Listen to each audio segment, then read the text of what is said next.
Welcome to the Dynasty Academy. Michael Washington. Mark is being a pompous ass before we came on air, and Mark Ongst. I mean, you are. I'm not. I mean, you are. Eli Manuel. Why would you draft a wide receiver, too? Eli, you can cut this out. You can leave it in, too. Restart. Kyler Murray has a fantastic arm. It's just the decision-making for him, for me. Michael Vick just made better decisions, I feel like, overall. Makes sense. I said 1 or 2 inches, growing 1 or 2 inches, and you're like... And he's still going, I have leagues on too many apps. I don't know what to follow.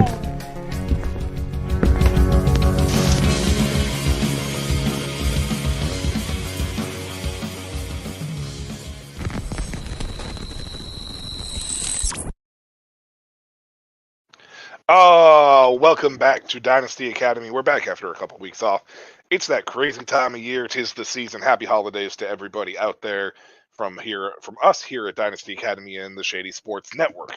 I'm Michael Washington. He's Mark Ongst, aka Chewbacca77, aka Ongst 11 or 22. 11, right? I always fucking 11. I always forget which one it is. It's 11 or 22. One of them. Anyways, first and foremost, welcome back, Mark. A couple weeks off. We had some things come up, obviously the holiday season. So, how have you been? And we're diving into our devy drafts. We're going to talk a little devy tonight. We're going to talk about trades as well, and maybe our C2C leagues. For any of our listeners that are in our C2C leagues, we could use your comments. We could use your advice tonight, because we're going to talk about some things as far as trades, dealing with the playoffs coming up as well. Mark, first and foremost, how are you doing, man? I'm good. I'm watching the San Francisco game. You know how they say, you play defensive back because you can't catch? Yeah. Well, the safety for San Fran just returned, and a Funga, and he's got a club. And he literally had a ball hit him in the chest, but he only has one hand because the club, you're not catching the ball with it. And it hit him so hard in the chest, it bounced off. It went right to the ground. He looked up in the air because he thought it bounced off him. It was in the air to try to catch it, and it's literally fluttering around on the ground. And he was just like, "What just happened here?" And I was like, "Well, that's what you get for wearing a club." But yeah, Yeah. Well, I mean, you can't catch when you don't have hands. I mean, that's for sure, by any means, regardless if you actually have a hand or not. I mean that's why you play defensive back. All right. So for everybody out there that's new or listening to us here at Dynasty Academy, we cover devy, campus to Canton. Devy is basically you draft the rights to college players, and the way that we run our leagues is we jump in and do our devy season at the end of the college season, and early enough in the NFL season that players slip through the cracks that don't get drafted in the devy draft, and so it still adds a little bit of intrigue to the rookie draft. Usually the top half, I'll admit, doesn't get very deep. However, Tyron Tracy fell pretty far down.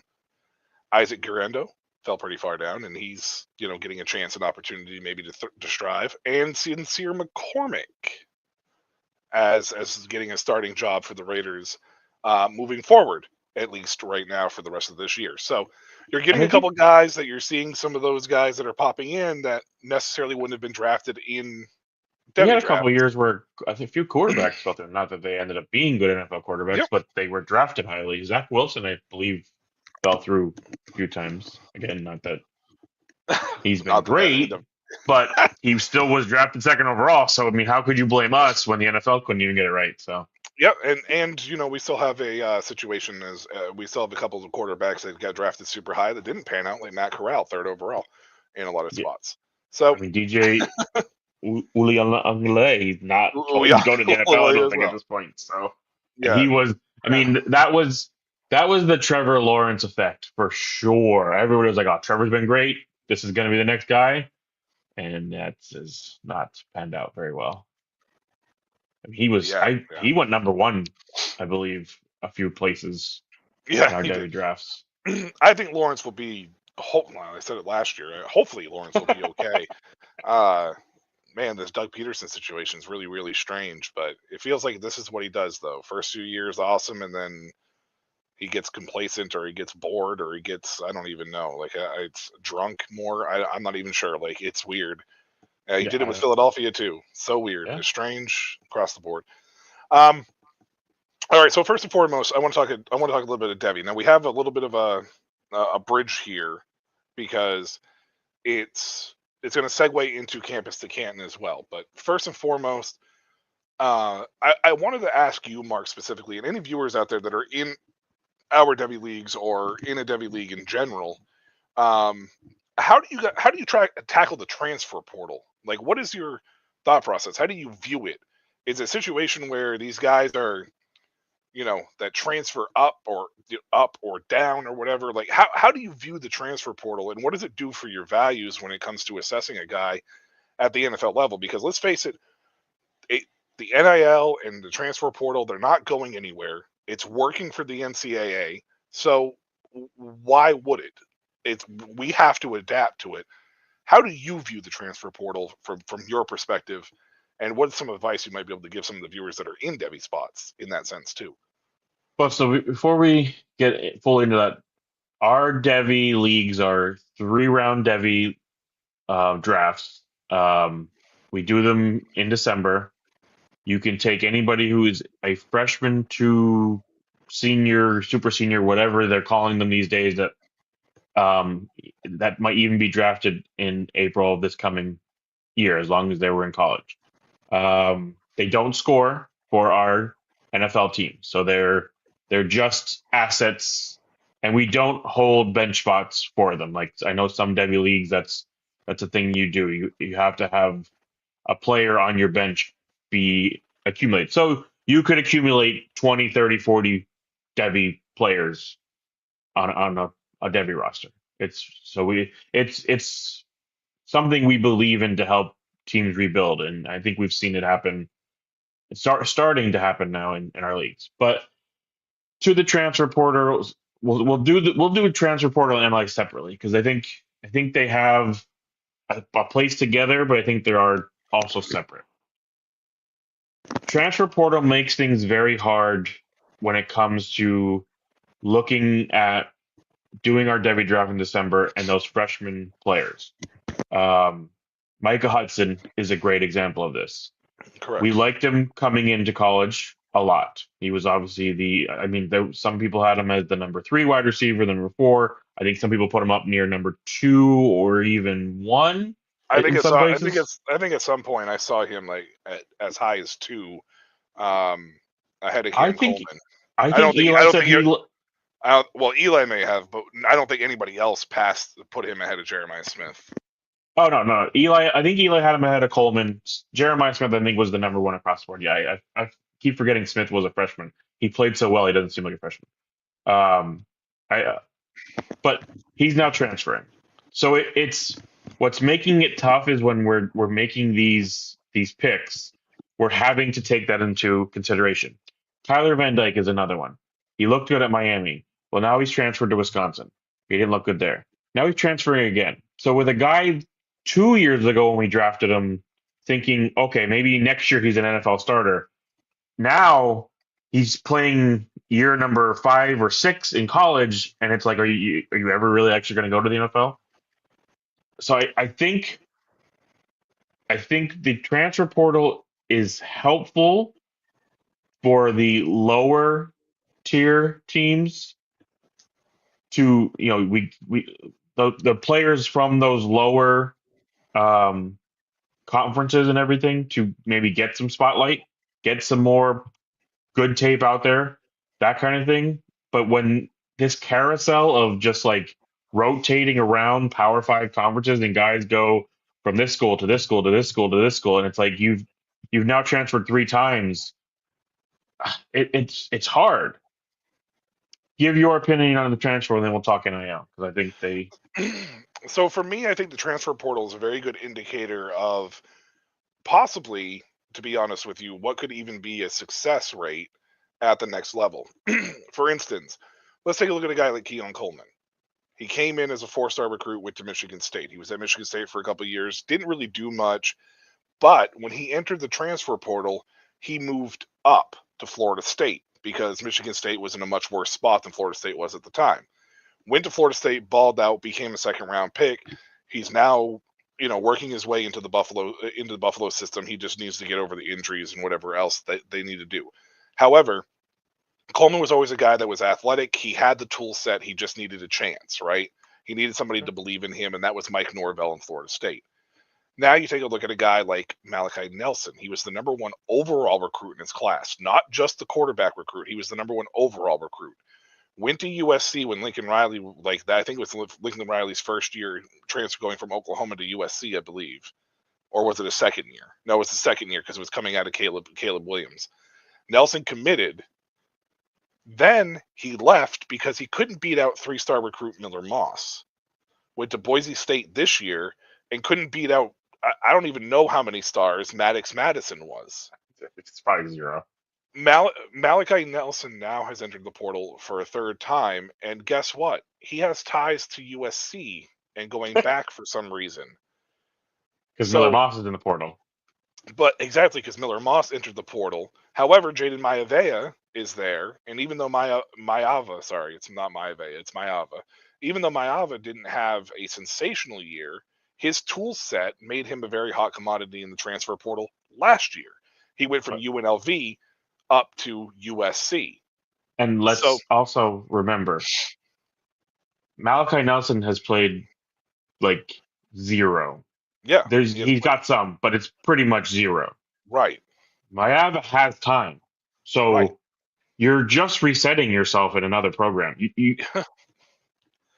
So my question is or my thought process is Malachi Nelson is the intriguing case. This is the case that made me think about this topic of conversation when it comes to addressing devy picks and using the transfer portal, right?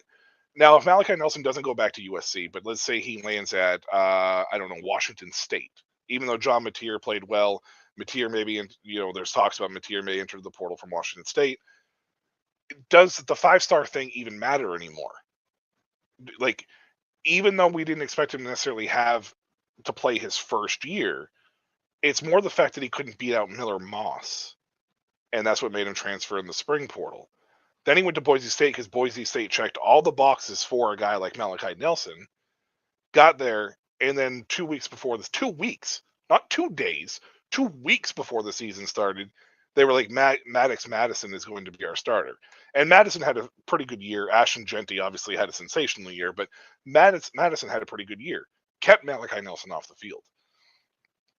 Now, is Malachi Nelson, most likely a lot of people took him as a freshman, but what's his value now, right? If he isn't taken in your devy drafts and you are looking at him because he's a former 5-star recruit, what's your valuation on him? You know what I mean? Not drafting. Well, I just mean in the transfer portal in general, though. I'm not just talking about Malachi Nelson in general. I'm just talking about, does that affect anything? Because you take a look at a guy like Kyle McCord, right? He went down from OSU to Syracuse, but then had the number 1 quarterback overall in yardage and QB rating this year at Syracuse with a much lesser talented team than he had at Ohio State. That stats for college is difficult. Bailey Zappi was that. For sure, absolutely. Passing stats in general in college are very hard to just look at because it's so wide open in some places and competition and yada. To answer your question, it's making it very hard, especially at the quarterback position, because there's only one on the field at a time. Running backs, you could have more than one at a time. A lot of them rotate players in general. Wide receivers, it's 2 to 3 to 4 on the field a lot of times. They rotate players. So when they transfer around, it's not as terrible. Quarterbacks, there's one. So you have Malachi Nelson. You have Dante Moore. You have Aiden Childs. All guys who were very high quarterbacks who have all transferred at least once. Now, Childs has seen more of the field. Dante Moore gets passed up for an older quarterback with experience. Is Oregon going to keep doing the same thing? Because for Oregon now, that's worked 2 years in a row. I know they didn't make the college football playoff, but 2 losses to Washington. Who expects you to lose twice to the same team in the same year? It rarely happens. So, one thing falls a different way for them. They've now done it 2 years in a row where they make the college football playoff with Correct. a Yeah. transfer quarterback coming in with experience. So, what's stopping them from doing the same thing this coming year? Now, Dante Moore's been in their system for a year. Maybe they look at him and go, "We're going to give you a chance," but that doesn't mean they won't bring in a guy. I mean, Ole Miss brought in the guy from Oklahoma State when um, what's the quarterback? Who's the quarterback for Ole Miss right now? Jackson Dart. Jackson Dart. They Ole Miss brings in the Oklahoma State transfer last year for this season. Shadur Sanders. Maybe not Shadur No, Sanders. Spencer Sanders. Spencer Sanders. And everybody's like, well, why are you bringing in Spencer Sanders? You have Jackson Dart. Well, it's because they probably didn't fully trust Jackson Dart, and he needed to put a little pressure on him. Now, in that situation, it worked. Jackson Dart won out. Spencer Sanders wasn't obviously that good. But it was one of those things where why are you going and getting a 5, 6 year player when you have your quarterback? And that's what's making this hard is you never know what quarterback's going to move from where. I mean, nobody expected Quinn Ewers to leave Ohio State, go to Texas. Nobody expects Texas to get Arch Manning and Quinn Ewers now sticking around. Nobody expects Will Howard to move to Ohio State to take the Ohio State job from Kyle McCord or Devin Brown, who's in the portal now too. Devin Another high star Brown, record. but they also have Aaron Nolan and Julian Sayin and these guys all going And there. they just recruited another 5-star quarterback as well. Of course, because for them, it's just come here. And I think the hardest thing, which is making it more difficult, is the NIL because people are going, let's pay this guy and get them here. Bryce Underwood is a perfect example. Why are you going to Michigan? Michigan sucks, especially at the quarterback position. Sure, we like JJ McCarthy, but nobody's sitting here going, JJ McCarthy is going to be the best quarterback in the NFL. Maybe he turns out to be, but nobody's saying that. Their carousel quarterbacks aren't great. The guy before JJ McCarthy weren't great. So why are you going there? Because they're going to willing to pay you 10 point something million over 4 years. Now, are you going to stay 4 years? Probably not, because you're going to realize they don't work a system that works for you and your skill set because it's a run the ball. They're not a spread it out offense. Maybe they change. I don't think they will. So what's Bryce Underwood going to do? Transfer to LSU after year one when he realizes, this team sucks. I don't want to be here. Yeah, because and that's a good point too. And you're seeing it as well, like through the transfer portal as well. With the NIL, because the NIL is doing this thing obviously where they're paying, like Luke Kromenhoek. He left and entered the portal for Florida State. Now they were tied to Thomas Castellanos. We all knew that. Kromenhoek was a top 100 recruit last year. Yeah. He left Florida State. Do you know what his demands were? He wanted 7 figures. Yeah. And it was like, you've thrown 18 passes in your entire life in college level. You're not going to get 7 figures. You might get close to that from a mid-tier school. I would say you might, but you're not going to get it. But you're not, though. That's the thing. I mean, you're not getting it from Alabama, no. But none of those Power 4 teams are going to want to go out of their way to go get a guy like Kromenhoek for 7 figures. I see. I'm not saying Indiana specifically, but teams like Indiana will, if they think it turns into Indiana this year. That's now being a 12-team playoff opens that up so much more. Yeah, for sure. Absolutely. And you're seeing a lot of these middle of the tier schools are also increasing their NIL so that they can start being more competitive because of that 12-team playoff. Before, there was no need to, because you were never going to get looked at. You were never going to get looked at. This is why I think the expansion of the playoffs, the NIL, and the transfer portal is good. However, as a player, you need to be smart too. And like you mentioned about Bryce Underwood, a lot of these guys are entering the portal and they're not making good decisions. Quinshon Judkins was looking like he was going to be RB1 off the board, across the headlines, across the every draft prospect board on the planet. Goes to Ohio State thinking that Travion Henderson may leave. Travion Henderson comes back, and then both their values have plummeted. And I say plummeted because Junkins and Henderson, I think the last time I saw, were outside the top 6 in their respective classes at running back spot. Well, I mean, and now it's a question of, do they both come out? Does one of them stay? Do they both stay? That's the other thing with the NIL. And don't get me wrong, it's great for guys to get paid, but now they're staying longer in college because you're making money already. Well, I don't need to jump to the NFL to make the money I need to make. I could stick around here, make a few extra dollars here, and then go to the NFL. But as a running back, sure, great, you're getting more money there, but how much of the NFL money are you now costing yourself if you don't have a legendary Ashton Genty season? Ashton Genty made himself a lot more money based off his season and going to the NFL. He's going to get drafted higher than he would have, last year. Not that I don't know if he was able to come out last year or not, but in general, where Junkins and Henderson may have cost themselves money, and if you don't have a great NFL start to your career, I mean, look at Jonathan Brooks, Trey Benson. They're not getting Yeah. the start time yet because they're behind other players, and it's just going to keep getting worse. Yeah, and of course it's a matter of it's just a matter of the decision you're making. Like, yes, the money is good, yes, the money is great, but what is your ultimate goal? And if your goal is just to be a great college player and make money in college, then fine, go get paid, go do whatever, and whatever else. If you're looking to make a career out of this, and I know football players, I've talked to several of them, like they want to make as much money as possible. They want to make a career out of this because this is what they do. This is what they want to do. However, you still need to make good decisions. And I feel like a lot of these agents that are now being involved in this are making bad decisions because they're getting paid and they understand that these college people may not understand it as much. Now, as far as the on the field talent is concerned and the evaluation process is concerned, I feel like if a player enters the portal and they're ranked fairly high and there's a high demand for them across a lot of levels and they're moving up, I think that's something to keep an eye on. Now, if it's a high rated guy who is moving down per se, kind of keep an eye on where they go because they could rebound, like Keon Coleman. I mean, Coleman moved up, but like a situation in that nature could do it. I'm trying to think of who recently was a transfer that moved down. That was actually, there was somebody. I just can't think of who it was off the top of my head.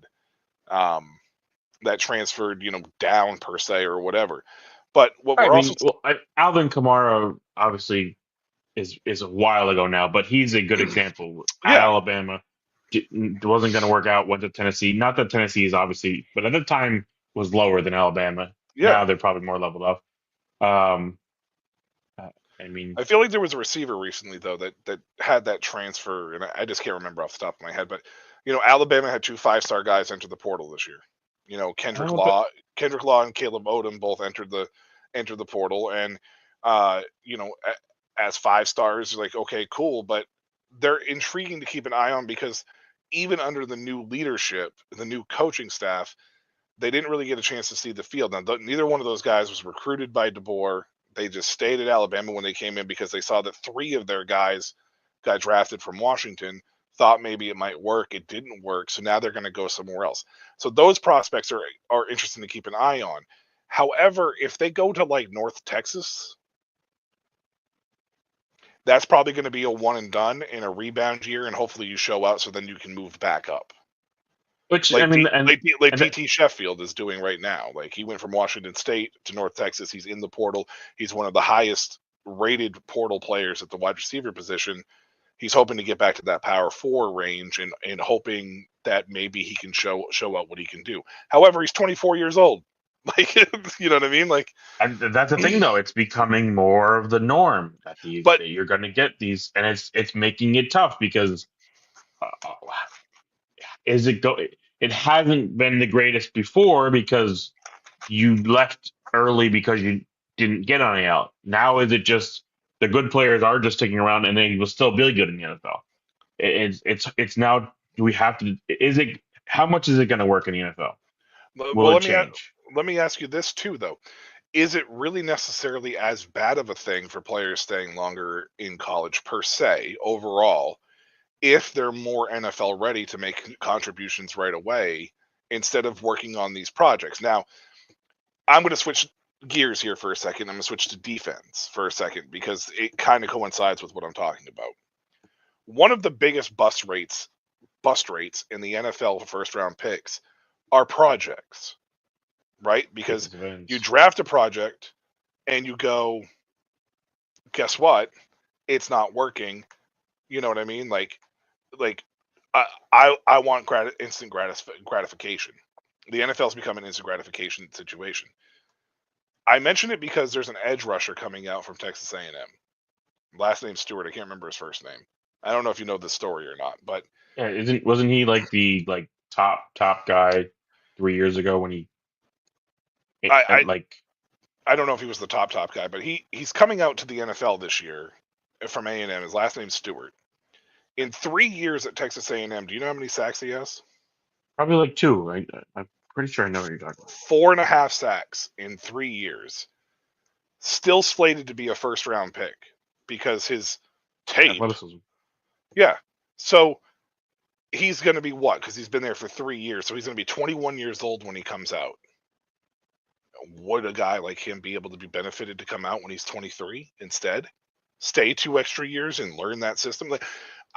I don't think it's necessarily a bad thing. However, the NFL is going to look at it like it's a bad thing because they continually draft these friggin' projects that fail miserably because they don't want to wait. So I understand what you're saying. The reason I partially disagree with it is because colleges aren't developing players for the NFL. why should they? Well, sure, colleges are developing players for their system to win for that, and that's Absolutely. why I don't think it's always best to stick around, because if you're projected to be that first round pick, the learning you're going to get in the NFL is better than possibly the learning you're getting in college. And that to me what it comes down to. What am I receiving here? Am I really receiving any type of teaching that is going to help me get to the NFL? Yeah, fair. And Daniel, thank you for tuning in, by the way, man. I can't wait for Spring Showcase LFA talk with you, man. He says the coaches in the NFL have such ego issues. They love the idea of taking these high-risk projects. They think they can get out of them way too many times. I agree. It's just, I ask because, yes, colleges are not necessarily preparing you for the NFL side, but I feel like anybody who plays football or has played football understands the game better as they continue to grow and get older. I just feel like it might be just too much pressure on some of these guys, and it's not translating to the NFL. So that's why I don't necessarily think the transfer portal is a bad thing. Guys, when they start coming out at like 24 years old, you wonder, you've been in 24, 25. I think there's a rookie running back Ray Davis, he's 25 as a rookie. It just like that becomes an issue, obviously, per se. But I don't know. I just was wondering what your thoughts were on it from a devy perspective for transfer portal and NIL Is it expectations too. Is it Malik Sila? No. Is it dude's last name is N.A. Stewart. White? No, dude's last name is Stewart, I believe. I'm pretty sure his last name is Stewart, but he was with Texas A&M. Shamar Stewart. Yeah. I couldn't remember. I thought it started with an S. He has 4.5 sacks in 3 years. He's projected to be a first round pick, though. Possible first round pick. So as tail end, obviously. But I remember the guys coming out for Texas A&M, and they paid. It was the first. I think it was the beginning of NIL, and they paid them a ton of money to come to Texas A&M and play. And they were originally going to go to Bama, and then they took the money instead, and everybody freaked out because they were like, this is what's going to happen. You're going to have guys, and it's kind of been what's happening. It's just other schools have started to do it too, and they were terrible. I don't think this was one of them, though. I mean, that's not good. 4.5 sacks in 3 years. I mean, that's not. No, but I don't think he was a highly rated guy either, Shamar Stewart. I have no idea. I don't remember what it was, but I was only mentioning it because it goes hand in hand with what I'm talking about from a standpoint of Do you know how tall he is? 6'5", right? No, Six, wait, Shamar 6'8", right? 6'9", and maybe it was him. He 6'9". was the number 9 nationally, so maybe it is this guy. Yeah, it very possibly could have been. I know him and Nick. 6'9". I know him and Nick Scorton were both there at Texas A&M, but Scorton should be a top 10 pick or a top 12 pick or whatever. Okay. I agree with Daniel for sure. They have an issue. They think and I mean some of them are. Some of them are good at. It's why we see a lot of the times the third, fourth, fifth round certain positions are better. Tight end. Yep. It's not usually great with wide receiver, but tight end, running back, defensive backs, sometimes defensive linemen are better because they're guys who aren't as athletic, Yep. but have had to work at it. That's I think one of the biggest differences is when you're the most athletic guy, you don't usually work at your craft. Usually don't Yep. work at your craft. You're just better than everybody in being an athlete. When it becomes time when your athleticism isn't as great, you're not as good and you don't want to do the work anymore. Trent Richardson, you're the poster child for this. You were better than everybody else in college and high school. When you came to the NFL, you didn't want to do the work. Derrick Henry is the exact opposite of you. He was bigger than everybody else, but he's put the work in to be one of the best running backs. Yeah, I think of Dorial Green Beckham at the receiver spot every single time. I mean, Every time we talk about this, because dude was the athletic Kevin White. freak nature and just didn't want to work out. So, no. So, anyways, for me, transfer portal aspect of things, I evaluate where they go. I've been keeping a really close eye on the transfer portal, and I drafted a Campus to Canton team where it was basically all transfers this year. I made the playoffs with it. I have one of the higher rated college scores going into the playoffs in that league. Was that Royals? That's Royals. Yep. So it worked out for me in that sense because I was paying attention to the transfer portal, but I was very selective with the guys that I picked. You went with a lot of guys who either were lower and moved up, or were probably big schools that went to better situations. Good situations, yes. Yeah. And it worked out for me. So it has now become a thing where I have already started a transfer portal list and layout for myself this year to keep an eye on certain players. I got certain players in green, certain players in red, et cetera, et cetera. However, in the translation to C, we're not going to talk so much about the transfer portal. We're going to talk more about the difficulties, at least in our leagues, where there is no free agency on the college side, how hard it is to work on rebuilding teams that may be struggling. So, to give backstory for our C2C leagues, you draft an NFL side, you draft a college side. We score points on our college side because I know there's C2Cs that don't all have point scoring go with it. I don't think they're all like that, but ours they score points. It's best ball, basic college lineup, just because it's the best thing you can do for college. It's so wide open. Freshmen to seniors, we don't allow guys who committed but aren't in college yet.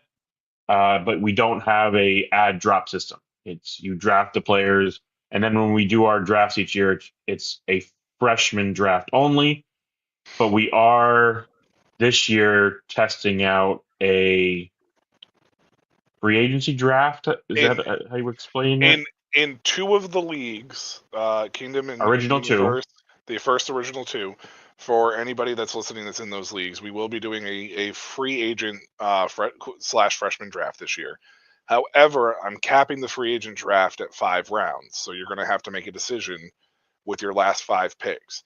The freshman draft portion will go first before we jump into the free agent draft. Now, this is hopeful to be able to help teams that are struggling to be able to replenish if they've missed on their side. Because rebuilding a C2C team is much harder if you've missed on both parts. Like, it's very hard. And if you are listening and you are in any of my C2C leagues, please feel free to make any suggestions on a way to adjust, change, or have an idea to help with the trade system as well. And we'll talk a little bit more about that. But yes, we will be doing that. That's the plan moving forward. So one thing I feel for my teams is the rebuilding side is harder in a C2C league compared to Dynasty or even Devy. So in Devy, we allow you to trade your Devy picks once the league year starts. So like I can't trade a 2025 Devy pick because I haven't paid for 2025. We don't pay forward, we don't do any of that stuff. We just wait until, because it's a randomized order. You get 3 of them, everybody gets 3 of them. It's a way to, if we have to fill an orphan, they have these assets coming into that team. And you may have the number 1 pick even though your team wasn't the worst. It's the way we feel it's the best to do it. So I find it easy to rebuild in those. I've got a team now who am I the 4 seed? Are you the Yep. No, in Shadows? Yeah. I think you're the 5 seed, I'm the 4 seed, I think. Oh, were you ahead of me? I think so. I'm not sure. Okay. Maybe it's flipped. It's something like that, though. But it was a team that was terrible.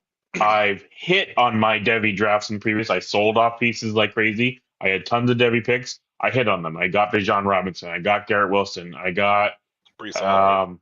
a Breece Hall. I got another wide receiver. I'm blanking on who they are at this point. But I had a good core of Devy players, and that team is now coming to fruition. So those leagues, I find it very easy. Sell off good aging NFL players, get Devy picks, and then it just comes down to hitting on the Devy, which that's just it's not much different than hitting on a rookie. A little bit harder, but still same idea. In C2C, for myself, I find it hard because it's not a pick, it's a player. And when you attach a player's name to something, that value changes, because a pick is a pick. It's whatever you want it to be. You make that pick, you get whatever you want. It's got more value to it for everybody. A player, I might really like that player. You might not like that player. So the value, I believe he's worth this, you believe he's worth that, and it becomes even harder, especially with college players, because you may not be deep into it, so you may not know. So like I might be trying to trade away this really young college player that I really like to get something, and you don't view it that way. You view it as he's nothing. He goes to Utah State and he's a wide receiver there. Guy that you're high on for our Devy draft. Jalen Royals. Yes. So you really like him, but I don't care for him. He's Utah State. Yeah, nothing. He only had 800 yards this year. Why would I want a Utah State wide receiver who only had 800 yards? That doesn't mean anything to me. Where to you would be like, well, I'll trade you that to get this, and we don't see eye to eye. And I feel like in a C2C, it's very hard to make. I own Jamar Chase in a team I think I'm 2 and whatever in, and I'm struggling to go to teams and be like, well, I'll give you Jamar Chase to get, because they're 50-man rosters. I want to say I think I own them in Universe. They're 50-man college rosters. So the teams aren't stacked. And it's like, what? And it's also trying to figure out for myself, what players do I really want off of your Devy team that is worth me trading away Jamar Chase? And it's just, personally, I'm struggling on rebuilding those teams. I think I'm pretty good at rebuilding in a dynasty, even in a Devy league. In C2C, I haven't figured it out yet. Is it Universe or is it Kingdom? Oh, I don't know. Or is it Academy? Sure. It's one of those 3. It's one of those 3. Well, I've made the playoffs in 2 of those 3, so maybe we can talk after the show. So one of the things that I am going to say, and I mentioned this off air to you, and again, if you're a viewer and you're in any of my C2C leagues, please feel free to chime in, give us your thoughts on this as well.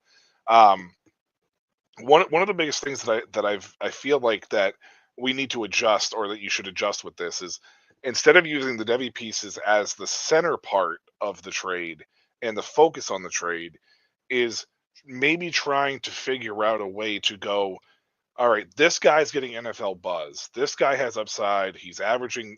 He's in a good situation. Using the freshman picks, but using them as more of like an accented piece to a situation for an NFL side. Now, Jamar Chase is a very tricky situation because you're talking about arguably the wide receiver number one in football. I say that because it depends on what your definition, depends on where you stand with Justin Jefferson and him. Jefferson's one. Well, I'm just saying, like, it depends on where you stand. For you, yes. For a lot of people, Chase is number one, but Jefferson is easily the number one. So it's very, that's a little bit tougher of a I situation. use him as an example. Yeah. Well, I'm. Do you want to hear what my? Do you want to hear what my 2-12 Kingdom roster actually is? Is 2 it and Kingdom? 12. Is it It's Kingdom? Kingdom. It's Okay, Kingdom. well, Ready to this? yeah. ETN. Boy. Yeah. Saquon.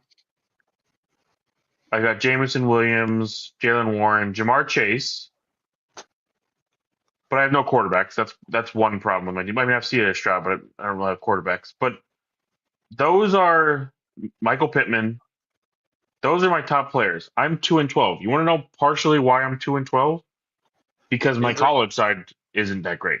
Like, Yeah, I'm scoring. The final week, I scored 66 points in our final full week of college scoring. The week before that, I scored 98. The week before that, I scored 73. The week before that, I scored 102. But that was partially because when I drafted originally, I drafted a lot of older players, and that scored me points early on in Kingdom. But they aren't. I'm now replenishing with freshmen and sophomores who aren't obviously going to do that. So I'm losing games a lot of times, partially because of that. So the other thing that I'm going to sit here and talk about as well is the notion of a rebuilding team in C2C isn't as dire of a need for a fix, I feel like, either. Because you might be 2-12 this year, but a lot of the guys that you have on that college side that didn't see the field this year may end up in better situations next year and start really, really producing.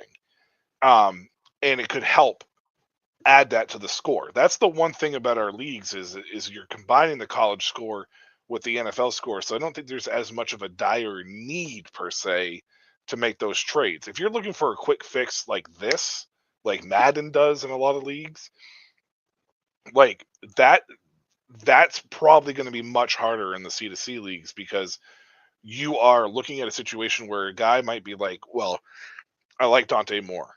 What can I have with Dante Moore to make him in hopes of him landing in a spot? You don't want to just give up on him because Dante Moore could then turn into, like what Kyle McCord did this year for a lot of people, right? Like next thing you know, Kyle McCord is the number one, overall rated quarterback. He probably won a lot of people some leagues this year. Let's face it. Or Ashton Genty, who didn't do a whole ton, his first couple of years at Boise State. Last year was pretty good. This year was phenomenal, right? Like, boy, next thing you know, boom. I keep thinking of Penny Boone, right? Because like Penny Boone did nothing at Maryland. When he went to Maryland, I dropped him in a bunch of spots. He went to Toledo and he had like 1,800 yards and like 44 touchdowns. Like it was insane. And granted, I understand that Penny Boone doesn't probably have much NFL upside, but at least on the college side, I have him for that year. He's adding points to my team for that year. And I think that's adding points to your NFL team. Right, which I think is what a lot of people are making the mistake of forgetting is that yes, these guys may not come to your NFL side, but you have them for a few years. I will say that one strategy that I'm not really sure is going to work, and I'm very curious to see how it works out. And you, Fett, and Madden really, really leaned heavily in the last two leagues we did on FCS guys. And I'm very curious to see what happens. More so Madden, because Madden did it like in Royals. He drafted 27 of his like 50 roster spots are FCS guys, something like that. Anyways, I'm I very did it curious. in. I am very curious to see what happens when a lot of those guys end up moving on and they don't enter your NFL side. What that's going to do to your campus team, because those FCS guys are the guys that don't translate all the time to the next level. So I'm very interested to see what happens with that. That's what I'm interested in. I made the mistake with FCS guys in it was either Supernova or Academy, and it was going great. Was that the what's The his name? Demorat. Yeah, Tim DeMorat. Yeah. Yes, that was that draft. I leaned heavily into it. In Royals, I utilized them, but I utilized them in that it was rounds when we were down more into the do I want a mid-major wide receiver who could be good for that team or the top wide receiver in the FCS? That I tried to put it into more of that. I also went more for FCS guys who produced somewhat in FCS already but were younger. Because Yeah. originally I was only looking at seniors because in the FCS it's really hard to find guys who produced earlier than their third season. Yeah, for sure. This time around I did more of that. I kind of dug deeper and I only went for maybe guys that at least would give me 2 years of scoring instead of just the one. So yes, you can't. I can tell you right now, it will work for 1 year, and if you win the title off of it, then good, it worked for you. You did what you did. It didn't work for me. Once it got to the point when the averages came out, I wasn't outscoring enough, and my NFL team wasn't good enough either. Like the problem I had in that is I drafted a NFL team that was kind of a rebuildish style because at that time it was the popular thing to do and I wanted to do it. We were doing C2C and those don't work in C2C because we score points. It's better to just draft an NFL team that you think is going to win, which is what I did in Royals. I drafted a balanced NFL team to go with hopefully a balanced college side more so than previous C2Cs. The thing that's hard to your point of, you may not need to rebuild right away. The other part of that is as a contender, you don't need to sell off to get pieces because you have 50 devy players of your own or what 40 in some leagues, 50. So you might already have your replenishment coming. So you don't need to you don't need to play like Demon does and sell off all of your devy players to try to get old NFL players to try to win because that doesn't help you either because you need points from the college side. So you're not willing to even move that guy who isn't going to see the NFL, but he's scoring you points. That's where it struggles to make those trades because you're looking at them as points. I'm looking at it as NFL side, and meeting in the middle makes it so hard in that situation.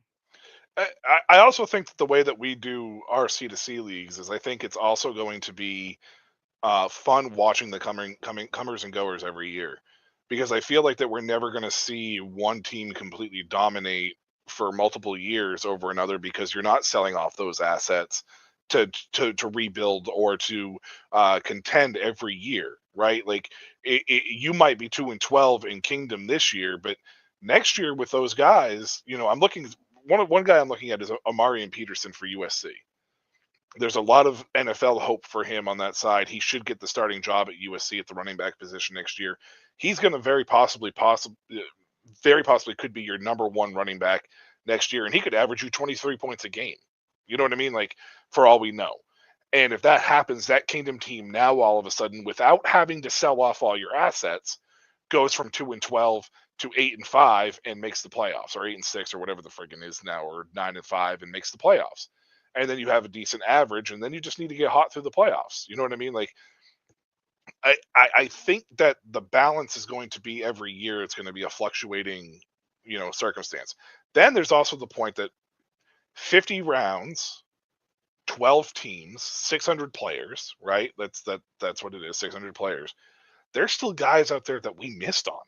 Oh yeah, You know what I mean? tons. Like there's tons of guys that we still missed on out there. You know, like and then you take a look at the freshman drafts. Like, yeah, we always try to. A lot of us just stick to 5 4-star recruits, but then we're missing out on some of those other guys that may end up going into good situations that actually are just being overlooked because they didn't go to like a Texas school. You know what I mean? Like, so, like, we have other ways to do it. It's just I think that these leagues are starting to balance out a little bit more, and I think that that's the reason why the introduction to the freshman draft should help balance some of those teams out as well. You mean So doing the free the agent free draft, agent? sorry, the free And agent draft. and I I think think that's what will help is when you're solely relying on, okay, I had 8 rounds of freshmen 2 years in a row, so I was only able to pick 16. But yes, the first few I got some of the top recruits, but even those don't always work out. But even though I still got, but Malachi we have Nelson. to remember, well, sure, but we have to remember that's still everybody has at least probably 3 picks every year, at least 3 picks every year. So that's Yep. right then and there. That's 36 players until you get to your 4th pick. I think the 30, lowest I've seen. I think the lowest I've seen is 2. Has there been a 2? I didn't think anybody was below 3. G-Hub had 2. 2? Okay. But in general, it's going to be more than 3. I think the average is 7. Right. The Okay. average. But even if you just if everybody only had 3 and then from there only a handful had more, that's still 36 freshmen that have been drafted before your 4th pick. 4th, not 8th, not 10th, not 12th. Your 4th pick. There are 36 college freshmen off the board. And when you're getting deep into the 4 or 5-star recruits, it starts to get very muddy past a certain number. When you look at 247 and you look at the top 10 and you go look at number 11, it sometimes is this 5'7" guy who's like, do I want a 5'7" guy? And is he really 5'7"? What if he turns out to be 5'5"? Because the measurements on college freshmen aren't right usually. They're also sometimes still growing. He might weigh 110, but when he leaves college, he might end up being 5'9" and 200, and he's Garrett Wilson. Yep. He's Justin Jefferson. Nobody was drafting Justin Jefferson if we played C2C at that time. He was a 2-3-star recruit that not even LSU wanted. Odell Beckham Jr. had to talk LSU into taking him, and now he's the best wide receiver in the NFL. It will help balance those type of situations because we always see 1, 2, 3 lower 4-star recruits move up the board, move up college NFL boards because they show it on the field. Yep. So rookie draft picks are hard. We know them from 3 to 4 years of college football and what team they're going to play for and what scheme they're going to be in the NFL. It's even harder than with a freshman who we know nothing about for the most part because, let's be real, high school football, for the most part, is not difficult. So when you aren't playing at one of the 3 elite areas of college football in the United States, it's a crapshoot. You're Derrick Henry just running over everybody. He worked out. Doesn't always work that way. I'm going to even say something else here when it comes to this talk about the C2C and the rebuild and stuff. There's also guys in freshman classes that, Commonwealth Bulldogs, Joe from C2C Universe. We saw him drop, what was it, 18 players, and he had 22 picks. By the time it got to him, he was taking 3-star recruits. The last 4 of his 5 picks ended up being starters in situations that he was in. And he was the second highest scorer in the league on the campus side this year. I mean, granted, Ashton Genty had a huge part in that, but still, it worked out for him. He had guys that were scoring points for him in that process because he ended up getting those guys, and they all ended up being starters. So, yeah, we miss a ton of guys as well. So, like you said, yes, that will end up helping us in the long term with the free agent draft from guys that we may have missed. Pofili Ashlock from Hawaii. He was a freshman when we had our first freshman draft, I think, or our second freshman draft, and nobody was looking at a Hawaii wide receiver. And now Pofili Ashlock is on NFL radars. Don't know where he's going to end up, but he's on NFL radars. He's still young. He's only like a sophomore, but still, like. So I'm gonna use some of these 247 rankings. So in 2011, okay, and going back far, just to show, because they have NFL careers to base them on. Do you know who the top 4 wide receivers in 2011 were? Possibly. So Sammy Watkins was 1. I'm using the composite I'm using the 247 range, not composite. They were 1 at 247. George Farmer. Who? Any idea who George Farmer is? No. He was number 2. 5-star, 99, went to USC. I don't remember him playing at USC, let alone anything other than that. Number 3 was Jarvis Landry. So Sammy Watkins, Jarvis Landry. Okay, if those were taking the top 4 picks, okay, he worked out. Number 4, Trey Matoyer. Matoyer. Who? Know who that is? Yeah, exactly. Jackson Shipley was number 5. You say Jackson Shipley? Yeah, exactly. There's another Shipley you probably know the name. You don't know Jackson Shipley. He go to Texas? Yes, he did. He was the little white dude. I think it was the Vince Young championship. But you know Jordan Shipley, who also went to Texas and was a white wide receiver. I'm assuming his brother later on. That's actually who I'm thinking of is Jordan Shipley. Yeah, no. Jackson Shipley probably played with Vince Young. Jordan Shipley played with probably Colt McCoy and guys like that. That's right. It was Colt McCoy with him. Yeah, that's right. Yeah. So those were your top 5 wide receivers in that class. Let's look at 2012. Your buddy Dorial Green Beckham's number 1. Stephon Diggs is number 2. Deontay Greenberry. Yep, number 3. Vanderbilt. Houston. Oh. Chris Black. Alabama. Oh, that's right. It was Alabama, wasn't it? Number 4. I don't know who he is. And Thomas Johnson was number 5. Amari Cooper ended up being number 6. But wow. Yeah, so anyways, needless to say, freshman drafts, even though they are hypothetically, good for helping replenish your team, they're not all hits either. So that's another reason why the free agent draft is happening as well. Was it Chris Olave and Justin Jefferson were guys that you would have never considered in a freshman draft and ended up being first round? I don't think Justin Jefferson would have been selected in any C2C league if we had started back when he was a freshman. I'm saying, I don't think Chris Olave would have been either, because I think he was a 3-star recruit when he originally started. Jefferson was there was like 300 guys in front of him at wide receiver or some shit. Oh, I'm telling you, the story was Odell had to talk LSU into letting him be on the team. Yep. And it was because he's some cousin of somebody of Odell. No, yeah, something like that. Anyways, yeah. So I think that's the show tonight, though.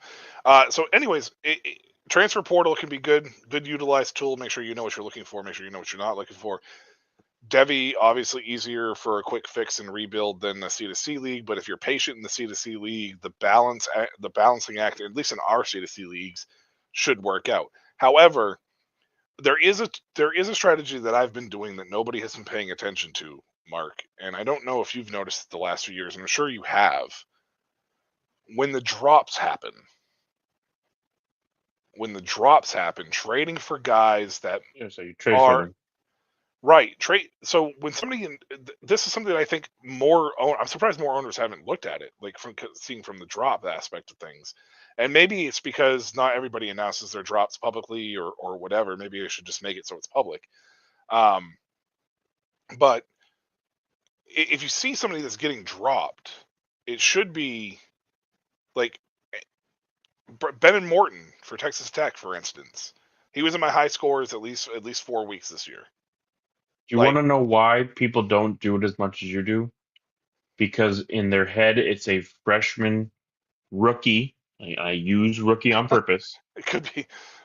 Freshman rookie pick, and they're just so enthralled with getting them that that's the only thing that's important. It's and it's why in Commonwealth it worked out for him. That is right now the outlier.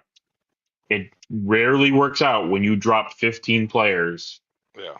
that you have a good draft, because once you're down into rounds 7 to 8 on, the pickings get slim.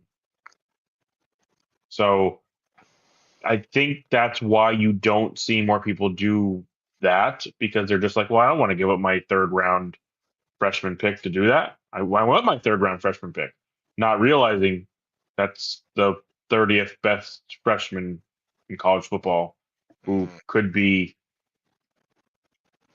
what did I say that guy? Robbie Rhodes. That could be Robbie Rhodes. It could be Robbie Rhodes. You are correct. Yeah, no, I get it, and it's the same thing. It's the rookie fever aspect of it, and it could be a sack of coal, or it could be a shiny new yacht. Could be a boat. Yeah. The Doak Walker Award. Do you know who won it? That's the running back award, right? That's the best running back in the nation. Yeah, Aston Genty. No, it was Travis Hunter. He doesn't play running back. You're funny. Travis Hunter won the AP Player of the Year. The last four AP Player of the Years went on to win the Heisman, and then he just won the Chuck Bednarik Award. I think that's the best. Isn't it Bednarik? Quarterback. Bednarik? Is it Bednarik? Bednarik? I thought it was Chuck Bednarik. Isn't that a Maybe it's Chuck linebacker? Bednarik. No, I think that's Oh. cornerback, isn't it? I thought it was linebacker. Oh, it's defensive player of the year. It's just the defensive player. Oh, it's just defensive player of the year. Yeah, just so defensive player of the year. So he won the defensive player of the year. So, which I'm not 100% sure I agree with that one necessarily per se. No, because he's not even the best corner in college football. Nope. He's not rated as the best of anything in either of the positions he plays. He just happens to play. He plays both positions very well. He's good at both of them. He is not great at either one of them. He's a better wide receiver than he is a cornerback. But I think people think he's a better corner than he is a wide receiver. But he's not Sauce Gardner at the cornerback spot. He's not Jamar Chase at the wide receiver spot. Do you know who he is at the cornerback spot? People get so mad when I say this, but do you know who he is? I don't know who's a pretty good corner in the NFL. He's Trayvon Diggs. Sure. Yes, he makes the big play, but gets burned. Yep, he's Trayvon Diggs. He goes for the big play, and when he makes the big play, it looks great. Yep. And that's all you see on the highlight tape, because that's what a highlight tape is. Yep. And you want to know why he's such a good wide receiver? Because they throw the ball 75 times. Of course, players on Colorado are going to have a lot of receptions. And he's going against a bunch of Big 12 corners that aren't going to be in the NFL. Also true. He struggled against NFL caliber cornerbacks in the Pac-12 last year. I love Travis Hunter. I love Travis Hunter. However, you got to see through the lines. I think people just get too involved with everything that's going on, and they got to take those rose-colored glasses off. It's the same thing with Shedeur. It's the exact same thing with Shedeur Sanders. Everybody thinks that he's going to come into the NFL, and it's like this guy has had the same head coach, the same system since fucking Pee Wee football, and you can't name me another caliber quarterback or player even that has had that happen. He has literally had it since he was able to put pads on. He's had the same system, same head coach. He's never deviated from it. So unless Deion Sanders becomes the head coach in the NFL with whatever team Shedeur goes to, Shedeur is going to struggle because he knows what he can get away with his dad, and what he can get away with his dad, he may not be able to get away with Coach X. You know what I mean? Bill Belichick would never let him, and Bill Belichick's friends with Dion, but Bill Belichick would never allow Shadur to get away with the shit that Dion lets him get away with. It would never happen. And I'll even go even further. Nick Saban would not let Shadur get away with all the shit that he does as well. I'm telling you, I hope I'm wrong about Shadur. I hope I'm wrong about him, but I think he's going to disappoint a lot of people next year. Or maybe in the NFL in general, he's going to disappoint people. It's because he's going to be overdrafted. If he was drafted appropriately, I think he will be a good NFL quarterback. I I think so. don't think I think he'll be he's good. going to be this next generational talent that we like to throw around so often anymore. I Yep. don't think he's the next coming of whatever. I Yep. think he'll be a good quarterback. He holds on I to the ball hope too long too. he'll be a good quarterback. I hope so too because I have shares of him. He I did draft him in Devy needs dress. the right system more than other people do. Yep, I completely agree. But And what the Ashton rose-colored, Genty, yes, take them off. glasses, take them off. What Ashton Genty has done, I understand. 3 other people have done it in college football before. Those are Hall of Fame running backs. Mm. They're great. Yes, I get they run for this, and I get nobody has played the snaps that Travis Hunter has played, but that doesn't make you the Heisman just because you were on the football field a lot. That doesn't make you the best player in college football. Ashton Genty took Boise State, who are only a 3-point last second field goal from being undefeated over the number 1 team, Oregon, Mm-hmm. to the college football playoff. Where's Colorado? I don't know, whatever bowl they're playing in. The salty ham spam bowl or some shit. No, and Sam, what Dion and Shadur and Travis Hunter have done for Colorado is phenomenal. It's amazing. It's absolutely fantastic what they have done for Colorado. I will never take anything away from Deion Sanders for what he has done. My whole point is going to the NFL. You are talking about going to a situation where you are not going to be favored anymore. You know what I'm worried about? Coaches are not going to care about that. Is Dion trying to force his way to be the head coach of whoever's going to draft? It's very possible that may happen. But it's not a good thing. I didn't say it was a good thing. I'm just saying it's very possible. I'm just saying it's not a good thing. I don't think so either. It is not a good thing for Shadur Sanders. I don't think so either. The longer he's allowed to get away with things, he's just going to make him a worse quarterback. I completely agree with that wholeheartedly. And Dion thinking that he's going to be able to dictate with wherever certain people are going to go, et cetera, et cetera. I don't see it happening. I'm going to be very interested to see what type of program Colorado is when it's no longer all of Dion's Jackson State players and those type of things. When it's no longer his son at quarterback and he's got to actually develop some kid who had different coaching before that. My biggest concern with Colorado is this is now the second year in a row in the winter portal that they have lost the most players of any other team in college football. I know that it worked out well this year. They ended up with 9 wins or whatever it was. They did kind of drop down in a conference too. However, it concerns me when you start seeing mass exodus like that on a consistent basis, especially when you have stability at coaching. You know what I mean? Like the stability from the coaching standpoint is there. And they have Hall of Famers on the staff that you would think that you'd want to go there. Why is there a mass exodus again? They led the way by 8 players after the first day the portal opened. It's insane to me. It's the second year in a row. We'll see what happens with the spring portal when it opens up. I will see. I will see. I guess I'm not. Part of the hope problem I'm wrong. is I hope I'm wrong though. That's what I am. I'm hoping wrong. it's you're selling the guys from last year who now realize, well, I'm not getting the starting time because now they're just going to go get these guys. Like Dion is so Debo is way too far anti-portal. Dion is way too far pro-portal. They both need to move towards the middle a little bit more. Yeah, I agree. I think it's going to hurt both programs in the long run. So Yeah. The only crappy part is Colorado had a good year, so it's just validating him. And Clemson's in the college football player, so they ended up squeaking in because stupid Miami goes up 21-0 on Syracuse and can't hold a lead because that defense is like watching a sponge work. And it's just going to validate him when his team isn't that good either. yeah. Again, I'm not going to take anything away from Dion. I refuse to do it just because he did turn a program around that was absolutely in the garbage. They're in a bowl game for the first time, and I can't even 2017, something like that, 2018. I mean, it's been a while.